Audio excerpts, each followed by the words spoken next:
জানি না এবার দেশে দুর্ভিক্ষ দেখা দেবে কিনা, তবে বর্তমান বৈরী আবহাওয়ার প্রেক্ষাপটে বোঝা যাচ্ছে এবার ছোট্ট এই কৃষিপ্রধান দেশে কৃষি খাতে চরম বিপর্যয় নামতে পারে। তো বর্তমানে যে পাট ফসলটা বপন করা হয়েছিল ইতোমধ্যে কোথাও 2 পাতা 3 পাতা 4 পাতা 5 পাতা পর্যন্ত হয়ে গেছে, উঁচু নিচু জমি। প্রত্যেকটা মাঠে শুধু কিন্তু দিগন্ত জোড়া যে মাঠগুলো সব পানিতে থই থই করছে। এই পানি নিষ্কাশনের কোনো বিকল্প ব্যবস্থা নেই। এই পানি হয় বাষ্প হয়ে উড়ে যাবে অথবা এখানে জমে থাকবে।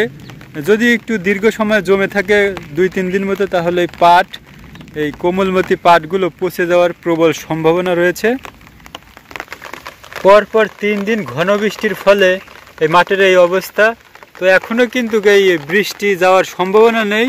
দিনে দিনে কিন্তু বৃষ্টির পরিমাণে বেড়েই যাচ্ছে। এরকম ভারী বর্ষণ হতে থাকলে আরও বেশি ক্ষতিগ্রস্ত হতে পারে বাংলার মানুষ, কৃষি সহ সকলেই।